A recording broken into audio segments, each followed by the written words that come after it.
अभी आयलो भैया, हम तो भोरे से आशा देख रहे है। हमरा तो लगल कि अब नहीं आईबो। पागल ही की कैसे नहीं थी हल? कर्मा भाई बहन के ही तो परब है। अच्छा सुन, कपड़ा लत्ता सब सरिया लेनी है ना, काहे की रुकबो नहीं, चल जल्दी। चलो यो भैया, बाकी एक बार सासू माँ से पूछ लिए।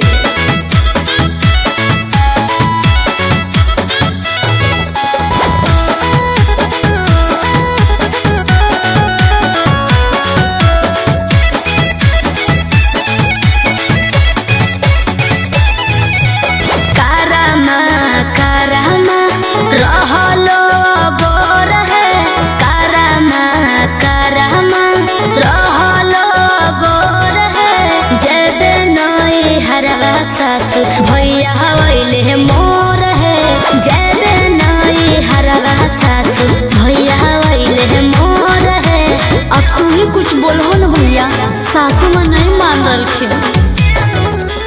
जाए दे हो जाए काहे लहो तो गोसाई है, जाए दे हो जाए काहे लहो तो गोसाई है। कारा माँ के भोरे मम्मी देवो पहुँचाई है, कारा माँ के भोरे मम्मी देवो पहुँचाई है, कारा माँ के भोरे मम्मी। अच्छा ठीक है, ले जा, बाकी 2 दिन में पहुंचा दूंगा। Music by Arya Sharma. भैया हो तू हमरे साथे चला, तोरो बहुत काम है। हाँ बोली नहीं। छोटे मोटे खान दी हो आहारा पोखरिया, छोटे मोटे खान दी हो आहारा पोखरिया। गुंजन भैया हो ले ले हो करम डरिया, ओह मन भैया हो ले ले हो करम डरिया।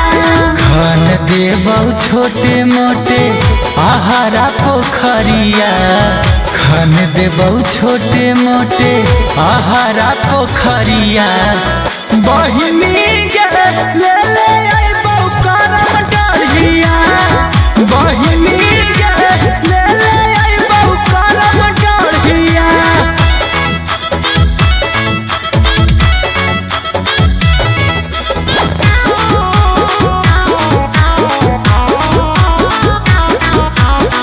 दे देबो आशीष पूजी लेबे करम डरिया हो भैया।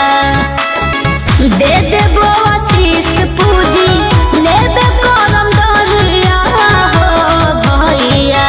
खेलबे रात भर झुमरिया।